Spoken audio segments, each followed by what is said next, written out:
Hello everyone, আজকে আমরা দেখব dad is a hero, mom is a spirit, I am a রিইনকার্নেটরের 2 নম্বর পর্বের এক্সপ্লেনেশন। তো আর দেরি না করে চলো আজকের এপিসোডটা শুরু করা যাক। এপিসোডের শুরুতেই আমরা সেই মোটা মহিলাটিকে দেখি, যার নাম অ্যাজিয়াল। সে আমাদের গল্পের নায়ক রোবেলের সামনে দাঁড়িয়ে আছে। তার হাবভাব দেখে মনে হচ্ছে সে যেন কোনো নাটক করছে। সে চিৎকার করে বলে, লর্ড রোবেল দাঁড়ান, আমি এক্ষুনি আপনার মেয়ের সাথে আপনার দেখা করাচ্ছি। আর তারপরে সে চিৎকার করে ডাকতে শুরু করে, এমিলিয়া কোথায় তুমি? তোমার বাবা এসেছেন, তাড়াতাড়ি এসো আর ওনার সাথে দেখা করো। আর আমরা দেখি ওপর থেকে গোল গাল আলুর মতো দেখতে একটি ছোট্ট মেয়ে দৌড়াতে দৌড়াতে আসছে এবং টাল সামলাতে না পেরে সিঁড়ি দিয়ে গড়াতে গড়াতে সোজা রোবেলের সামনে এসে পড়ে। দৃশ্যটা এতটাই হাস্যকর যে বলার মতো না। আর সত্যি বলতে মেয়েটাকেও দেখতে তার মায়ের মতোই গোলগাল, যেন একটা আলু। মহিলাটি তখন গর্বের সাথে বলে, দেখুন লর্ড রোবেল, আপনার মেয়ে কত মিষ্টি, ও একদম আমার মতো দেখতে, তাই না?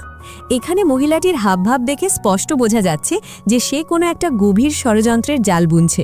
সে রোবেলকে নিজের জালে ফাঁসানোর জন্য নিজের মেয়েকেই ব্যবহার করতে চাইছে। অন্যদিকে স্পিরিট ওয়ার্ল্ডে থাকা রোবেলের আসল মেয়ে এলেন রাগে ফুঁসছে। সে এতটাই রেগে গেছে যে তার চারপাশের সব কিছু কাঁপতে শুরু করেছে। তার মা অরিজেন তাকে শান্ত করার চেষ্টা করে বলে, এলেন শান্ত হও, এভাবে রাগ করলে তুমি তো পুরো প্রাসাদটাই ভেঙে ফেলবে। চিন্তা করো না, তোমার বাবা শুধু তোমারই। ওই মহিলার কথায় কান দিও না। দৃশ্য আবার প্রাসাদে ফিরে আসে। রোবেল তার বিশ্বস্ত সঙ্গী রোরেনকে জিজ্ঞেস করে, রোরেন, এই মেয়েটা কি শাওভেলের মেয়ে নয়? রোরেন উত্তর দেয়, এই বিষয়ে আমি কিছু বলতে পারবো না লর্ড। ঠিক তখনই সেখানে রোবেলের ভাই শাওভেল এসে হাজির হয়। সে চিৎকার করে বলতে থাকে, শুনলাম আমার ভাই ফিরে এসেছে, কোথায় সে? আমার ভাইয়ের সাথে দেখা করতে হবে। রোবেলকে দেখা মাত্রই সে আনন্দে আত্মহারা হয়ে যায়। রোবেল তার ভাইয়ের করুণ অবস্থা দেখে জিজ্ঞেস করে, শাওভেল, তুমি কতদিন ধরে এই অত্যাচার সহ্য করছো? আর তুমি এই মোটো মহিলাটাকে বিয়েই বা করলে কেন? তাদের কথা শেষ হওয়ার আগেই সেই মোটা অ্যাজিয়াল সামনে এগিয়ে আসে আর বলে, শাওভেল, তুমি একদম সঠিক সময় এসেছো। আমি তোমার জন্যই অপেক্ষা করছিলাম। আমার এক্ষুনি তোমার সাথে ডিভোর্স চাই, কারণ লর্ড রোবেল ফিরে এসেছেন আর আমি তাকেই বিয়ে করতে চাই। এই কথা শুনে শাওভেলের মুখটা দেখার মতো হয়। সে হতভম্ব হয়ে যায়। সে তার স্ত্রীকে বলে, অ্যাজিয়াল, তোমাকে আমি কতবার বারণ করেছি এই সমস্ত ভারী গয়না পরবে না, এগুলো তোমাকে মানায় না। কিন্তু অ্যাজিয়াল উল্টো জবাব দেয়, কেন পরব না? আমি একজন সম্ভ্রান্ত বংশের মেয়ে, আমি যদি এসব না পড়ি তাহলে আমাকে কেমন দেখাবে? এখানে অ্যাজিয়ালের চরিত্রটা পরিষ্কার বোঝা যাচ্ছে। সে শুধু লোভী আর নির্লজ্জই নয়, সে বোকাও। সে ধরেই নিয়েছে যে 10 বছর পর ফিরে আসা রোবেল তাকে বিয়ে করার জন্য অপেক্ষা করছে। তার মাথায় এটা ঢোকেনি যে রোবেল তাকে কোনোদিনও পাত্তা দেবে না। তার এই আত্মবিশ্বাসই তার পতনের কারণ হবে। রোবেল তখন পরিস্থিতি সামলানোর জন্য বলে, শাওভেল, বাড়ির কথা সবার সামনে আলোচনা করার দরকার নেই, আমরা পরে এটা নিয়ে কথা বলবো। এরপর সে রোরেনকে নির্দেশ দেয়, রোরেন, রাজপ্রাসাদে খবর পাঠিয়ে দাও যে আমি ফিরে এসেছি এবং কাল আমি দেখা করতে যাব। আর বিচার বিভাগেও জানিয়ে দাও যে আমরা কাল সেখানেও যাব। সবাই অবাক হয়ে জিজ্ঞেস করে, কিন্তু বিচার বিভাগে কেন? রোবেল শান্তভাবে উত্তর দেয়, কারণ কাল আমি আমার ভাইয়ের ডিভোর্সের ব্যবস্থা করব। এই কথা শুনে অ্যাজিয়েল আর তার মেয়ে খুশিতে হাসতে শুরু করে। মহিলাটি এতটাই আত্মবিশ্বাসী যে সে ধরেই নিয়েছে ডিভোর্সের পরই রোবেলের সাথে তার বিয়ে হয়ে যাবে। তাদের এই হাসি দেখে সত্যি বলতে আমারই মেজাজ খারাপ হয়ে যাচ্ছে। এরপর আমরা দেখি শাওভেল তার বড় ভাই রোবেলকে তার সাথে ঘটে যাওয়ার সব ঘটনা খুলে বলে। শাওভেল তার ভাইকে জানাচ্ছিল যে গত 10 বছরে তার সাথে কি কি ঘটেছে আর কিভাবে সব পরিস্থিতি তার নিয়ন্ত্রণের বাইরে চলে গেছে। রোবেল সব শুনে জিজ্ঞেস করে, সব তো বুঝলাম, কিন্তু তুমি ওকে বিয়ে করলে কেন? শাওভেল দুঃখের সাথে উত্তর দেয়, আমি জানি না এটা কিভাবে হলো।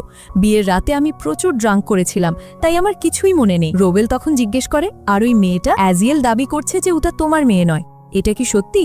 শাওভেল লজ্জিতভাবে উত্তর দেয়, আমি জানি না, বিয়ের রাতে আমি এতটাই নেশায় ছিলাম যে আমার কিছুই মনে নেই। রোবেল তাকে ভরসা দিয়ে বলে, এতে কোনো সমস্যা হবে না।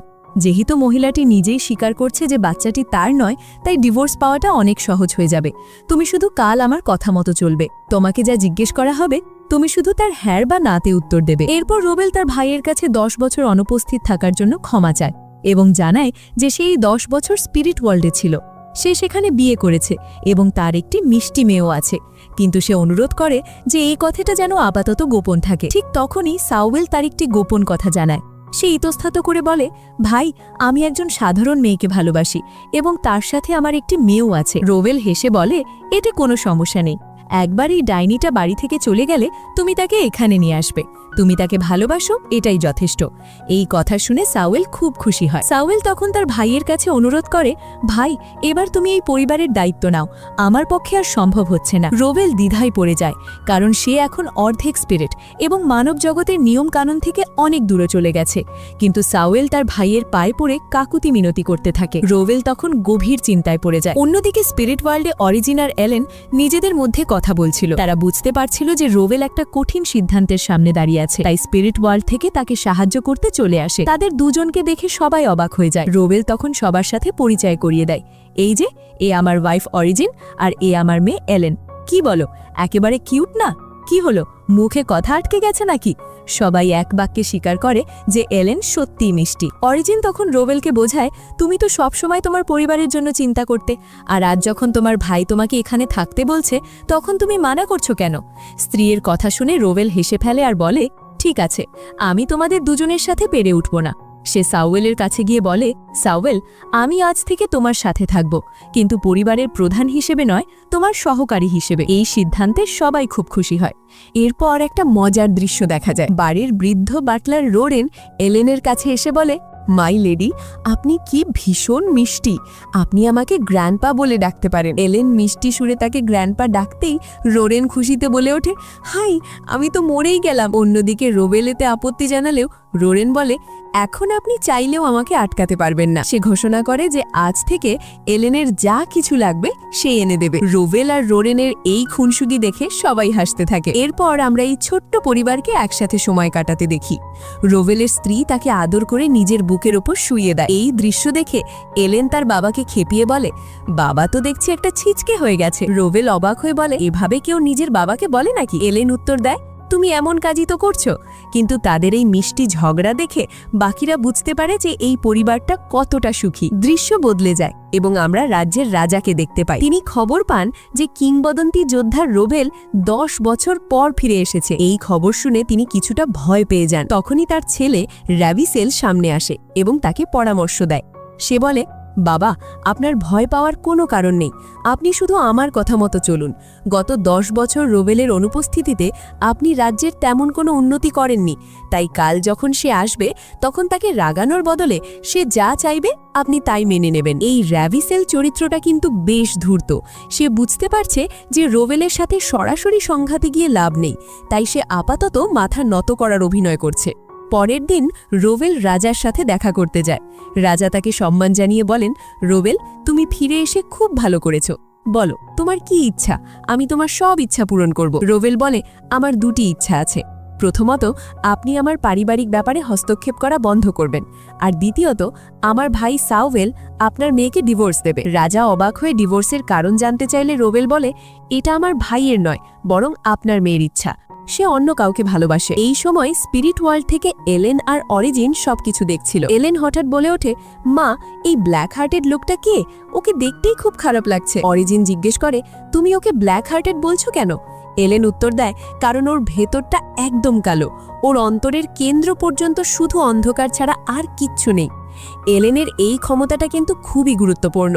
সে একজন সাধারণ মানুষের ভেতরের রূপ দেখতে পায়, আর র্যাভিসেলকে ব্ল্যাক হার্টেড বলার মাধ্যমে গল্পকার আমাদের বুঝিয়ে দিচ্ছেন যে এই চরিত্রটি ভবিষ্যতে বড় কোনো সমস্যা তৈরি করবে। রাজার ছেলে র্যাভিসেল তখন বলে, ঠিক আছে, আমরা তোমার অনুরোধ মানব, কিন্তু একটা ছোট্ট আপোষ করতে হবে।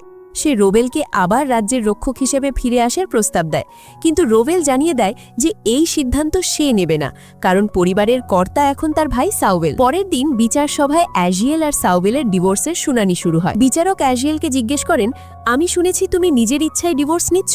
অ্যাজিয়েল খুশিতে উত্তর দেয়, হ্যাঁ, একদম, আমার তাড়াতাড়ি ডিভোর্স চাই, যাতে আমি নিজের জীবনটা উপভোগ করতে পারি। বিচারক বলেন, ডিভোর্সের কারণ হিসেবে লেখা আছে যে তুমি অন্য কাউকে ভালোবাসো। অ্যাজিয়েল সগর্বে ঘোষণা করে, হ্যাঁ, আমি লর্ড রোবেলকে ভালোবাসি, আর আমার মেয়ের বাবাও তিনি। এখানেই রোবেল তার আসল চালটা চালে। সে শান্তভাবে বিচারককে বলে, এটা অসম্ভব, আমি গত 10 বছর ধরে এই রাজ্যে ছিলাম না, আর ওর মেয়ের বয়স 8 বছর, তাহলে আমি কি করে ওর মেয়ের বাবা হতে পারি? এই যুক্তি শুনে বিচারক পুরো ব্যাপারটা বুঝতে পারেন। তিনি রায় দেন, এই ডিভোর্স মঞ্জুর করা হলো। এইটুকু শুনেই অ্যাজিয়েল খুশিতে লাফিয়ে ওঠে। তার মনে হয় এবার সে রোবেলকে বিয়ে করতে পারবে। কিন্তু বিচারক তার রায় শেষ করেননি।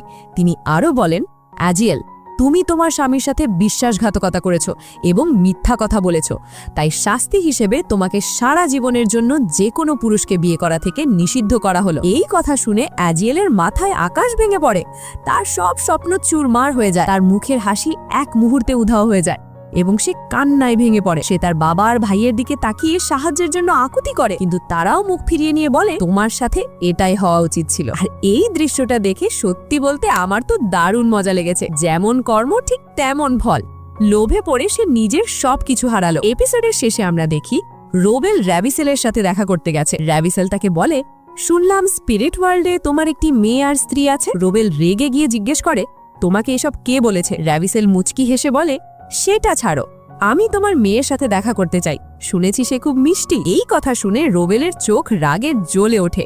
সে ঠান্ডা গলায় হুমকি দিয়ে বলে, আমি তোমাকে প্রথম এবং শেষবারের মতো সতর্ক করছি, যদি তুমি আমার পরিবারের দিকে নজর দেওয়ার চেষ্টাও করো তাহলে আমি তোমাকে জ্যান্ত রাখবো না। কিন্তু প্রশ্ন হলো, র্যাভিসেল এত সব জানলো কি করে? এর মানে হলো রাজ পরিবারের গুপ্তচরেরা ইতিমধ্যেই রোবেলের ওপর নজর রাখছে। এপিসোডের একদম শেষে রোবেল নিজের বাড়িতে ফিরে আসে আর চিৎকার করে রোরেনকে ডাকে। রোরেন দৌড়ে এলে রোবেল নির্দেশ দেয়, এক্ষুনি অ্যালবেডোকে এখানে ডেকে আনো। আর এখানেই এই এপিসোডটি শেষ হয়ে যায়। তো বন্ধুরা, কেমন লাগলো আজকের এপিসোড? রোবেলের বুদ্ধির তারিফ করতেই হয়, তাই না? আর র্যাভিসেল ভবিষ্যতে কি করতে চলেছে? সবচেয়ে বড় প্রশ্ন হলো, এই অ্যালবেডো এখন কি করতে চলেছে? তোমাদের কি মনে হয়? অবশ্যই কমেন্ট করে জানিও। ভিডিওটা ভালো লাগলে একটা লাইক আর চ্যানেলটা সাবস্ক্রাইব করতে একদম ভুলো না। দেখা হচ্ছে খুব তাড়াতাড়ি পরের এপিসোডের এক্সপ্লেনেশন নিয়ে। ততক্ষণ পর্যন্ত take care and good by.